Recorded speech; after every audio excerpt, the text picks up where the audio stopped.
Hello everyone, I hope that you're all doing well. This is me Sayyid Shujatullah. Welcome to Iqra IAS current affairs channel को subscribe करिए और hit the bell icon so that जब भी मैं video upload करूंगा आपको notification मिल जाएगा।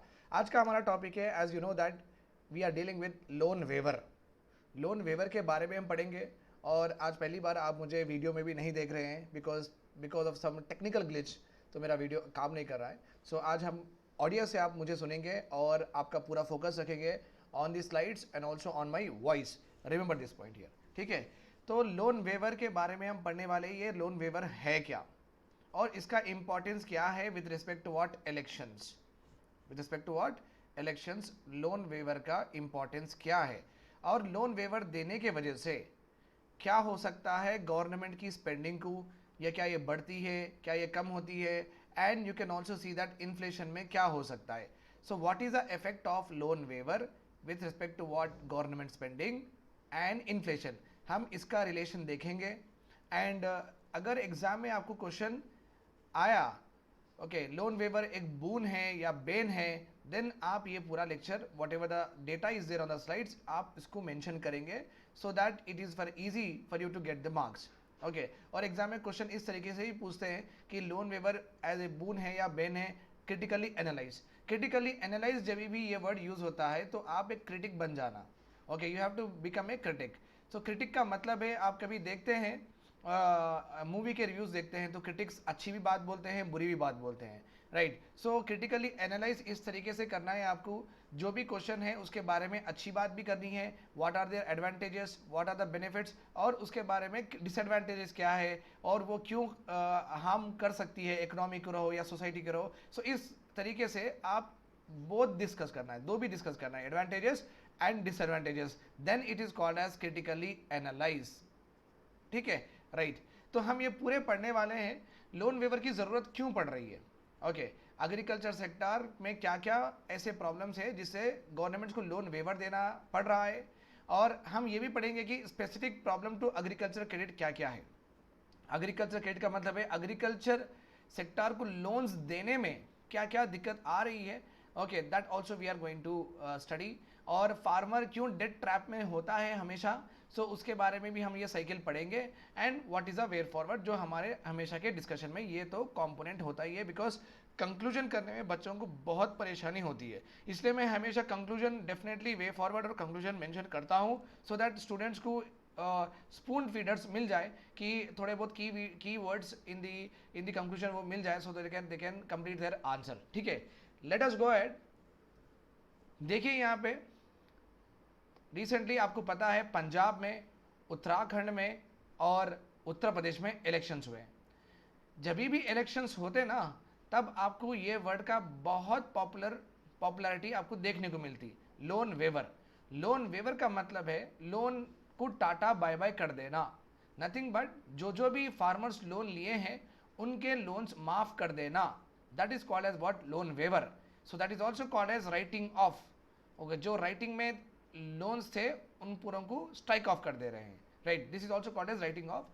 सो loan waiver का actually what does it mean? It means that waiving of loans means writing off the loans of the farmers, writing off the loans of the farmers। और ये popular होता है word हमेशा जब भी elections आते हैं। देखिए आप यहाँ के कांग्रेस के मैनिफेस्टो में ये लोग फार्म लोन वेवर दे रहे हैं, फार्मर्स के लिए लोन वेव कर रहे हैं, ठीक है। उसके बाद में महाराष्ट्र में भी वो फार्म लोन वेवर के बारे में बात कर रहे हैं, ओके। और सीएम वहाँ के उद्धव ठाकरे जी ने, उन्होंने भी यही कहा है कि फार्म लोन वेवर वो देंगे। बीजेपी में भी फार्म लोन वेवर है, सीपीआई सीएम भी डिमांड कर रहे हैं कि फार्म लोन वेवर दिया जाए। सो बेसिकली ये हर पॉलिटिकल पार्टी का जब भी इलेक्शंस आते हैं तब वो डेफिनेटली क्या बोलते हैं कि लोन वेवर दिया जाए, लोन वेवर हम देंगे, और नहीं दिए तो अपोजिशन पार्टीज ये कहती हैं कि लोन वेवर दीजिए, ठीक है। अब फार्म लोन वेवर एक टेम्पररी सॉल्यूशन है या परमानेंट प्रॉब्लम है, अब ये पढ़ना बहुत ज़रूरी है और क्वेश्चन आपका इसके ऊपर ही आएगा। ओके, फार्म लोन वेवर क्या ये टेम्पररी सॉल्यूशन है, थोड़े टाइम के लिए फार्मर्स को राहत मिल रही है और ये लोन वेवर से, नहीं ये परमानेंट प्रॉब्लम है कि ये हमेशा देना पड़ेगा, व्हाट इज इट।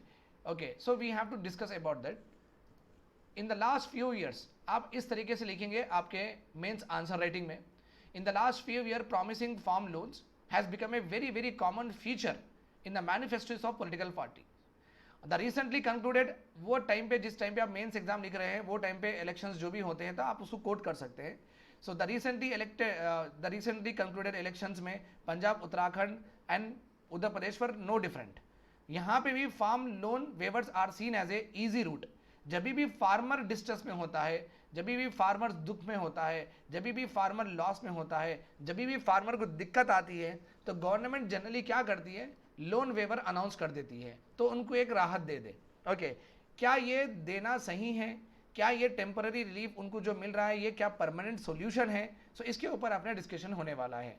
अगर वीवर्स इतने इफेक्टिव होते कि फार्म लोन वेवर्स इतने इफेक्टिव होते, फिर बात को क्यों दिया जाता है फार्म लोन वेवर? एक ही बार दे देते, उसके बाद में नहीं देते, फिर हर साल अनाउंस करते हैं, हर इलेक्शंस में अनाउंस करते हैं, फिर बीच में अनाउंस करते हैं हम फार्म लोन वेवर देंगे. तो फार्म लोन वेवर आप किस तरीके से इसके बारे में सोच रहे हैं? Government is thinking regarding farm loan waiver in which way? क्या ये फार्म लोन वेवर गवर्नमेंट ये चाहती है कि ये हमेशा से चलते रहें, या फार्मर ले रहे हैं ये शॉर्ट टर्म, चलो भाई कुछ बाढ़ आ गई, ड्रॉट आ गई तो हम उनको दे दिए हैं, क्योंकि अगर ड्रॉट आ गई तो फसल नहीं उगा सकेगा फार्मर, तो फसल जब उगेगी नहीं तो बेचेगा क्या? तो फिर उसको जो भी वो लोन ले चुका है किसी से भी, तो वो पे करने में दिक्कत होगी, राइट? तो चलो फिर अगर इस तरीके से कुछ एक अनफोर्चुनेट क्लाइमेटिस होती है, इमरजेंसी सिचुएशन होता है, तो आप फार्म लोन वेवर देना समझ में भी आता है, राइट? बट आप यूजुअली देते ही रहते हैं, इसका मतलब क्या है? ये टेम्पररी सॉल्यूशंस ये परमानेंट वे में क्यों चल रहा है? It's only A matter of few years, farmers distress again.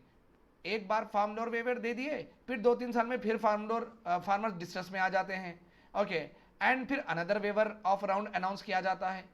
Okay, इससे क्या होगा?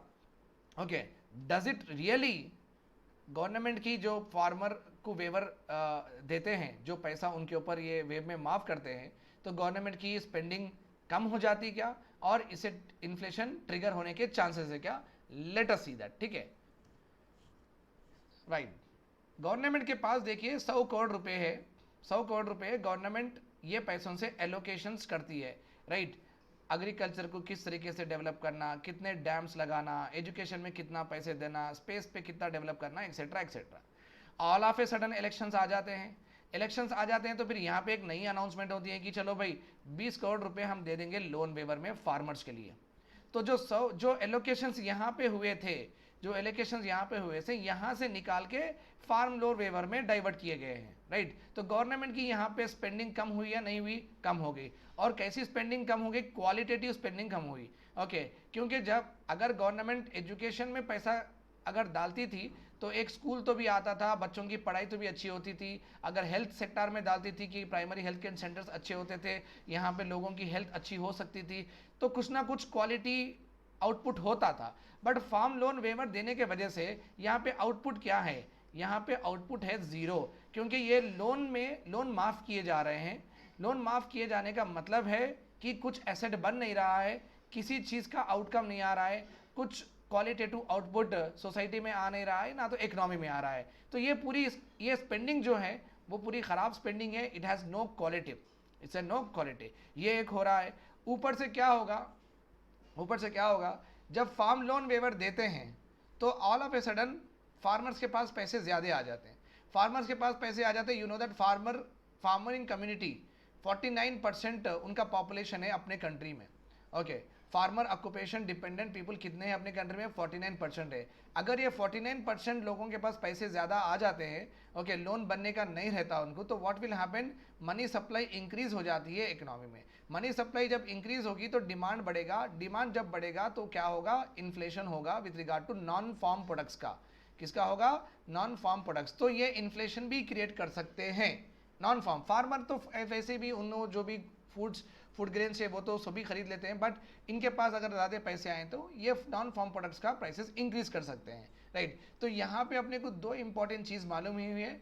अगर इस तरीके से वेवर दिए जाते हैं, लोन वेवर्स दिए जाते हैं इस तरीके से, तो एक तो क्या होगा? इन्फ्लेशन होने के चांसेस है. दूसरा क्या होगा? गवर्नमेंट की स्पेंडिंग क्वालिटेटिव नहीं रहती, ये एक वेस्टफुल एक्सपेंडिचर हो जाता गवर्नमेंट की तरफ से. Okay, right? और भी बहुत सारी एडवांटेजेस है, वो भी हम पढ़ेंगे, बट इन दोनों का रिलेशन मैं आपको बोल दिया. अगर एग्जाम में आपको लोन वेवर के वजह का लोन वेवर का लिंक अगर इससे और इससे अगर वो पूछें तो आपको ये एक्सप्लेनेशन भी लिखना होगा, अगर नहीं पूछे तो आप डायरेक्टली स्लाइड्स में जो है वो लिख सकते हैं, क्योंकि that is the answer.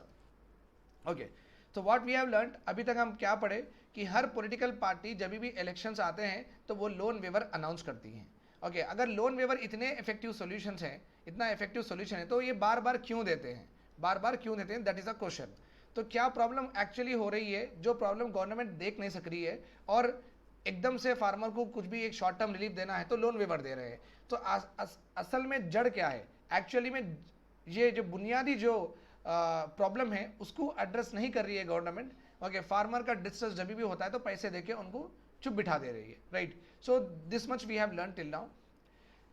Article में ये कहा गया है कि वो एक सर्वे करे हैं, नाबार्ड फंडेड स्टडी है, NABARD national bank for agriculture and rural development, 1982 में बना था ये बैंक थ्रू एन एक्ट। 1981 में एक्ट आया था, 1982 में इसकी बिल्डिंग बनी थी। So NABARD came into the being, NABARD आया था 1982 में, रिमेंबर दिस पॉइंट। ये एक स्टैट्यूटरी बॉडी है, ये लॉ क्रिएटेड बॉडी है, please do remember this.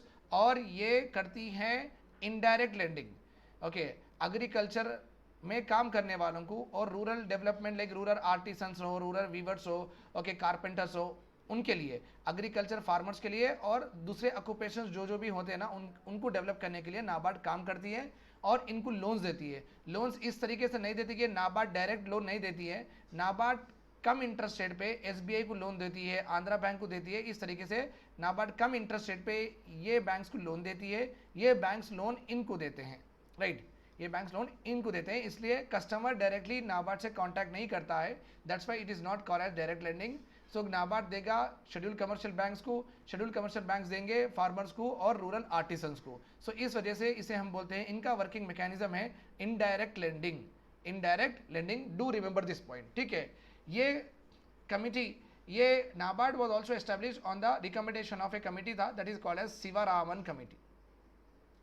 शिवारामन committee से उन्होंने ये कहा था कि अपने पास एक एपेक्स बैंक होना चाहिए, एक ऐसा बैंक होना चाहिए जो पर्टिकुलरली एग्रीकल्चर को क्रेडिट देने के लिए और रूरल आर्टिसंस को डेवलप करने के लिए, एग्रीकल्चर और रूरल एरियाज में डेवलपमेंट करने के लिए एक डेडिकेटेड बैंक होना चाहिए। तो शिवाराम जी ने वो कहा था, तो इसलिए अपने को वो नाबार्ड आया था, राइट। तो नाबार्ड ने एक स्टडी फंड की है लोन वेवर के ऊपर ही, महाराष्ट्र, पंजाब, उत्तर प्रदेश में ये स्टडी की गई है, और उसमें वो स्टडी का नाम था assessing impact and looking ahead. Farm loan waiver देने के वजह से, क्योंकि ऑल पॉलिटिकल पार्टीज तो देते हैं, तो फार्म लोन वेवर देने के वजह से क्या इम्पैक्ट हो रहा है और क्या आगे करना है, लुकिंग अहेड। तो इनको ये मालूम हुआ, instead of being immediate cause of address, okay, indebtedness emerges to be symptom of economic or financial distress faced by a farmer, okay, faced by a farmer। so farm loan waiver से immediate उनको एक राहत मिल जा रही, किसको, farmers को, farm loan waiver से एक इमीडिएट कॉज ऑफ डिस्ट्रेस उनका जो भी है ना वो निकल जा रहा है। बट फार्मर ये कह रहे हैं कि उनका जो वो इंडेप्टनेस में है, जो वो डेट ट्रैप में है, जो वो उधार लेके जिसमें वो फंस गए हैं, it's not a symptom of what, it's not a symptom कि आप हमें पैसे दे दो कि सब अच्छा होगा, ये it's a proper symptom of what, economic और फाइनेंशियल डिस्ट्रेस की वजह से हो रहा है। Nearly 87 to 98 respondents agreed that income and production related issues were bigger problems than indebtedness। उनको ये उधारी से, ये पैसे चुकाने से सबसे ज़्यादा ओके स्ट्रेस में वो रहते हैं कि वो बेचने, वो फसल उगाए बाद बेचने में कितने पैसे आते हैं उनको, और प्रोडक्शन रिलेटेड ओके जो भी सीड की सीड वैरायटी है, सीड क्वालिटी है, ओके, बिट सीड के दाम है, फर्टिलाइजर है, ओके, न्यूट्रिएंट बिट फर्टिलाइजर, इनके प्राइसेस है, सब्सिडी है, इलेक्ट्रिसिटी है, वाटर है। तो प्रोडक्शन रिलेटेड इनके जो एस्पेक्ट्स है, बहुत सारे फार्मर्स कह रहे हैं प्रोडक्शन रिलेटेड जो भी एस्पेक्ट्स है या इनपुट्स है, इसमें इश्यूज है, इसमें क्या है, इश्यूज है, ओके। ये प्रॉब्लम सबसे बड़े है, ना कि उधारी उनकी सबसे बड़ी है। तो फार्मर्स ये कह रहे हैं कि पहली बात तो उनको प्रोडक्शन में बहुत प्रॉब्लम हो रही है, दूसरी बात तो वो प्रोडक्शन करने के बाद जितना वो पैसा कमा रहे हैं वो इनकम उनको सफिशिएंट नहीं हो रही है। तो ये दो स्ट्रक्चरल इश्यूज है उनके। बट गवर्नमेंट क्या कर रही है, इनकी उधारी कम करते जा रही है। जो ये लोग कह रहे हैं कि जिसका उतना इंपॉर्टेंस फार्मर के पास नहीं है, उधारी का इंपॉर्टेंस उनके पास नहीं है, क्योंकि ये बोल रहे हैं कि अगर प्रोडक्शन अच्छा कर दो, इनकम अच्छी कर दो, तो ऑटोमेटिकली वो तो वैसे भी चुका देंगे लोन। सो ये बड़ी सबसे बड़ी प्रॉब्लम इनकी ये नहीं है।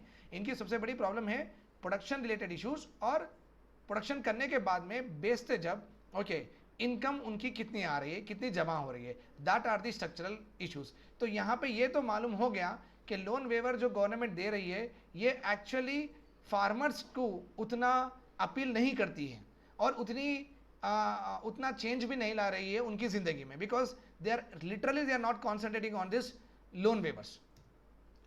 ये क्यों हो रहा है? फार्मर इन डेप्टनेस में क्यों जा रहा है, उधारी में दबा हुआ क्यों है फार्मर? पहली बात तो जो भी वो उगाते हैं उनके एग्रीकल्चर में, वो इनकम्स उनको स्टेबल नहीं रही है। कभी ज़्यादा पैसे आ रहे हैं, कभी कम पैसे आ रहे हैं, कभी ज़्यादा आ रहे हैं, कभी कम आ रहे हैं। तो उनकी स्टेबिलिटी ऑफ इनकम में बहुत प्रॉब्लम है।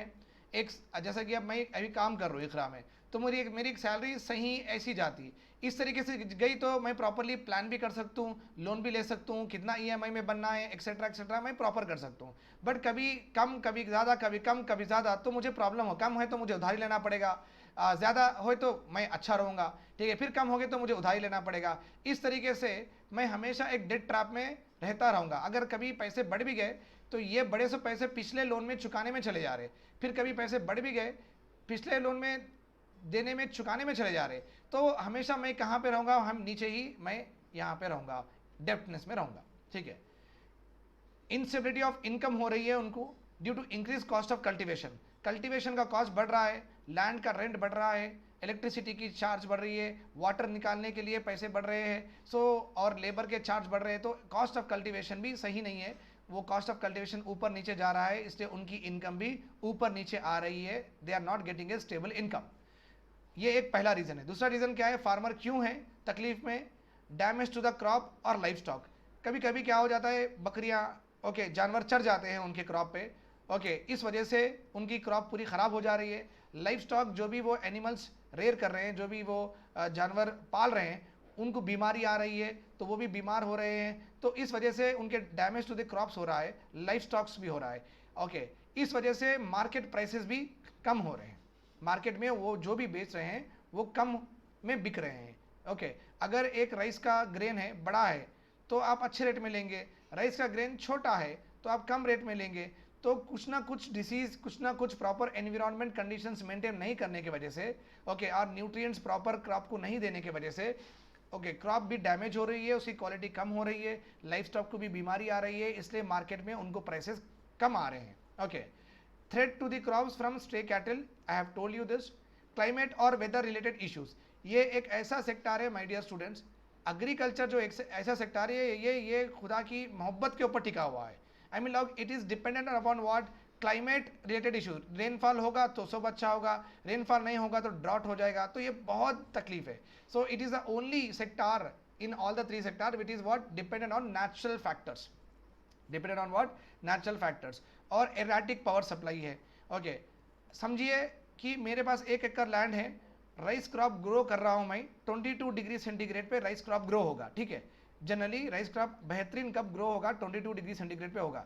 अभी तो आपको मालूम है मार्च चल रहा, मई चल रहा, धूपकाला आ गया है, समर सीजन आ गया है, 37 से कम हो ही नहीं रहा है। अगर 37 डिग्री सेंटीग्रेड में टेम्परेचर है, राइस क्रॉप ग्रो होगा 22 में, तो 37 में तो डेफिनेटली नहीं होगा। अगर 37 डिग्री टेम्परेचर चल रहा है, राइस क्रॉप को 22 डिग्री सेंटीग्रेड चाहिए, तो क्या करना है? मुझे कंटिन्यूसली पानी देना पड़ेगा। कंटिन्यूसली पानी देके इसका टेम्परेचर इस तरीके से मैं मेरे खेत का टेम्परेचर मेंटेन करूंगा। 37 बाहर है तो भी मेरे खेत में मैं पानी डाल डाल के यहाँ पे 22 मेंटेन करूंगा। बट क्या है, एग्रीकल्चर रूरल एरिया में 12 बजे से लेके 6 बजे तक इलेक्ट्रिसिटी चले जाती।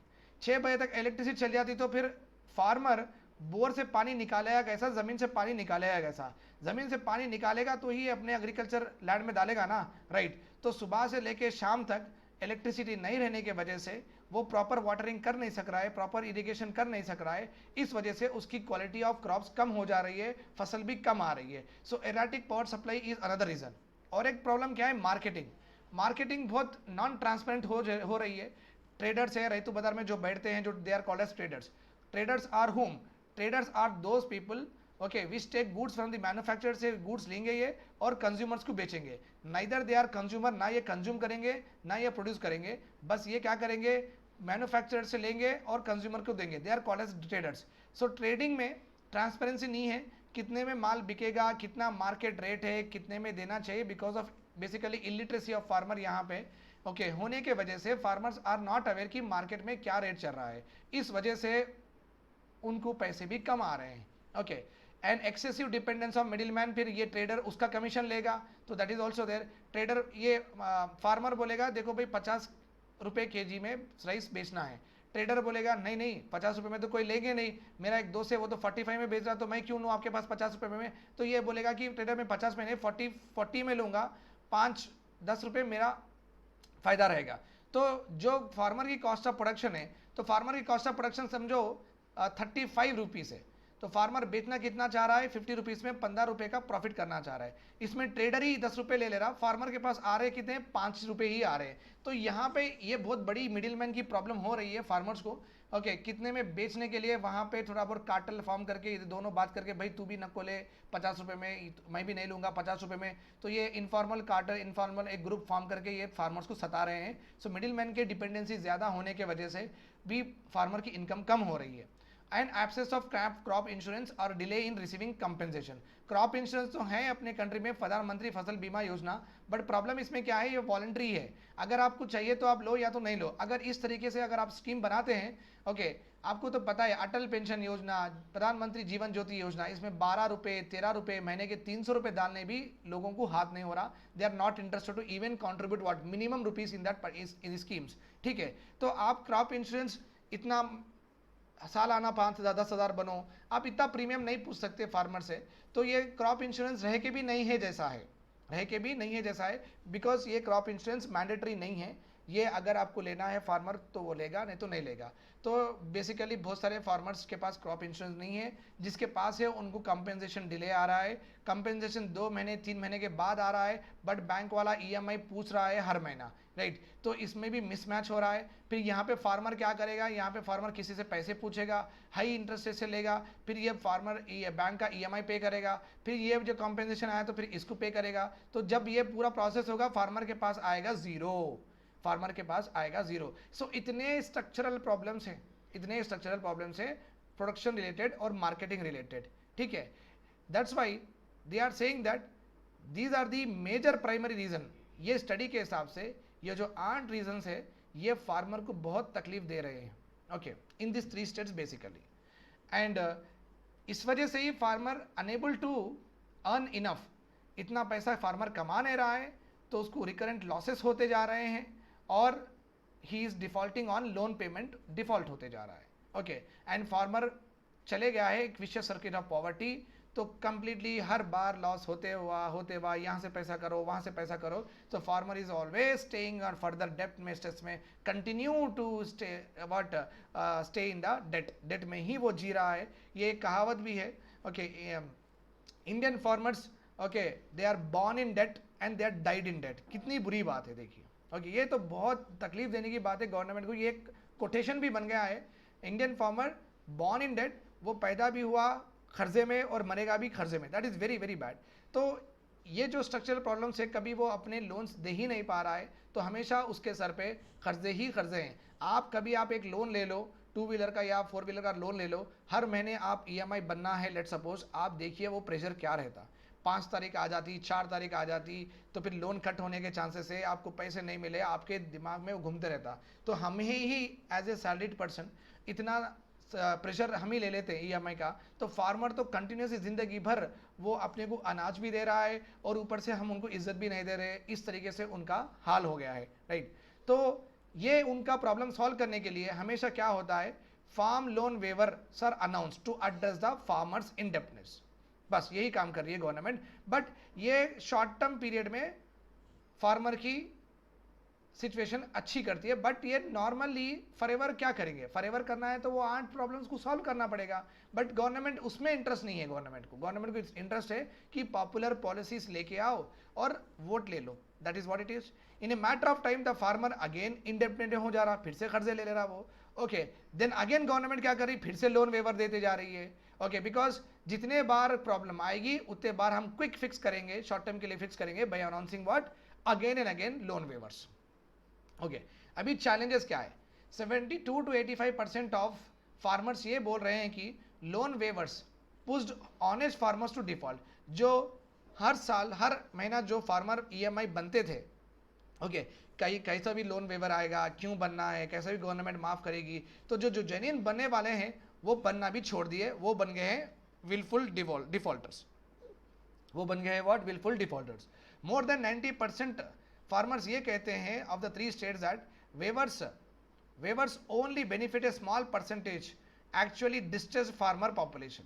तो वेवर्स से पूरी फार्मिंग कम्युनिटी को हेल्प नहीं होता ना, जो ज़्यादा तकलीफ में है, 1 लाख रुपए का जो लोन लिए, 2 लाख रुपए का जो लिए, इनको फ़ायदा होगा, बट स्ट्रक्चरली पूरे फार्मर को फ़ायदा हुए जैसा आप काम ही नहीं कर रहे हैं। लोन वेवर्स बहुत मार्जिनल फार्मर्स को आप उनके लिए ही काम कर रहे हैं, और उनमें से भी बहुत कम लोगों को ये फैसिलिटी मिल रही है। नाबार्ड का all India rural financial inclusion survey भी बोलता है कि only 30.3% of agriculture household took loans from institutional resources and about 70% of agriculture households are taking loan from what, zamindars, landlords, traders, उनके पास से लोन ले रहे हैं। तो जब गवर्नमेंट फार्म लोन वेवर दे रही है तो लोन्स कहाँ से माफ़ करेंगी, जो जो भी बैंक से लोन लेंगे वही लोन माफ़ करेंगी, but 30% of the farmers will take loan from the bank, rest 70% are taking from other sources. तो इनको तो ये बेनिफिट जिंदगी में नहीं मिला, ठीक है, इनको ये तो बेनिफिट मिला ही नहीं, बिकॉज ये तो लोन बैंक से लिए ही नहीं है, और गवर्नमेंट माफ करेगी लोन जो भी बैंक से लिए। तो 30% of the farmers are benefited, rest 70 are not benefited.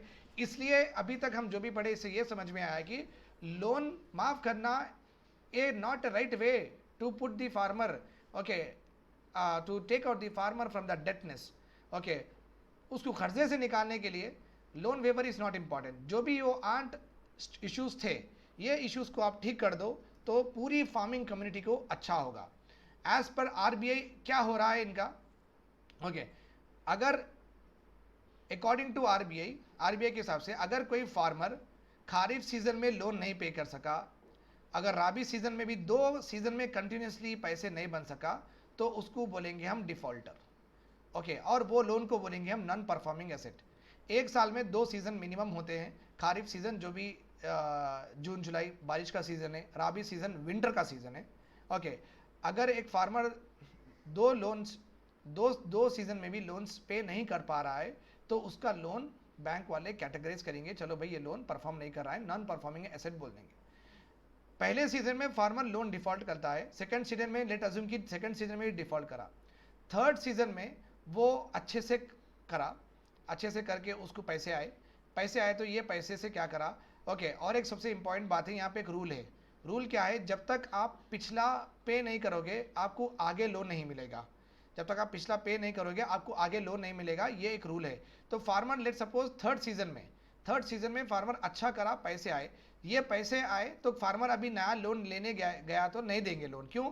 क्योंकि पिछले 2 सीजन से वो डिफॉल्ट करा। तो जो भी फार्मर के पास पैसे आए हैं ये पहले सीजन का लोन बनेगा, उसके बाद में फिर ये सेकंड सीजन का लोन बनेगा, फिर उसको एक नया क्रेडिट मिलेगा, फिर वो एक कर्जा है, फिर अगेन वो एक डेट है। तो जिंदगी भर ये साइकिल चलेंगी तो फिर बेचारे बाहर कैसा आएंगे ये कर्जे से। Okay, complete loss of what earned, जो भी वो कमाए थे इन द थर्ड साइकिल वो पूरे कहाँ पे गए, फर्स्ट और सेकंड लोन को पे करने में चले गए। फिर फार्मर के पास कुछ नहीं बचा, फिर बैंक से लोन लो, फिर काम शुरू करो, फिर कर्जा अदा करो, ये चलते जा रहा है। That's why farmers are living in debt again and they are dying in debt. अभी कंक्लूजन क्या है? Okay, by addressing the issues embedded in the farm loan के NPA definition के हिसाब से the government should actually increase the likelihood of farmer repaying and will be able to provide timely help to genuinely distressed farmer। तो conclusion में ये बोल रहे हैं आथर कि फार्मर को हम इस तरीके से सुविधाएं दें कि वो लोन रीपे करें। पहली बात, रीपे करने के सुविधाएं दें, ना कि लोन माफ़ करें। रीपे करने की सुविधाएं दे, जो ज़्यादा डिस्ट्रेस है उनको टाइमली सपोर्ट क्रेडिट दे सकते हैं। वेवर्स प्रोवाइड, ठीक है, वेवर्स से इमीडिएट और शॉर्ट टर्म रिलीफ मिल जाता है, जिसको भी मिल रहा है उनको मिल जाता है. What is needed is a long term solution to the structural problem faced by the farmers. जो भी आर्ट इश्यूज थे उसको स्ट्रक्चरली आप अच्छे से देखो, देखने के बाद ही प्रॉपरली फार्मिंग कम्युनिटी ऊपर आएगी. ऐसा लोन वेवर देते देते खाली इमीडिएट और शॉर्ट टर्म रिलीफ ही रहेंगे, बट स्ट्रक्चरली फार्मिंग कम्युनिटी पूरी डेवलप नहीं होगी. Therefore policy makers need to acknowledge, ये ज़रूरी ये मानना होगा पॉलिसी मेकर्स को कि इंडेटनेस ये symptom of farm distress and indebtedness farming community को कर्जे सबसे बड़े इंपॉर्टेंट मुद्दे हैं, उनको ज़्यादा डिस्ट्रेस में रख रहे हैं और उसका सॉल्यूशन लोन वेवर है. ये सही नहीं है, रिलेशन सही नहीं है. इंडेटनेस, फार्मर का इंडेटनेस, ओके, इसको सॉल्व कैसा कर रहे हैं, लोन वेवर से सॉल्व कर रहे हैं. तो ये रिलेशन नहीं है, ये मानना होगा गवर्नमेंट को और अल्टरनेटिव मीन्स से डेवलप करना पड़ेगा पूरी फार्मिंग कम्युनिटी को और एग्रीकल्चर सेक्टर को, और रिलीफ और सपोर्ट टाइमली देना पड़ेगा when ever they face what any distress because of any various factors like market conditions रहो, fall in prices रहो, सुनामी, नेचुरल कैलेमिटीज रहो, ओके, ड्रॉट रहो. अगर जब भी ऐसे कुछ अनफोर्सिन सिचुएशन आते हैं तब आप आके फार्मर को सपोर्ट दो, सपोर्ट दे के फिर वो लोन पे कर सके.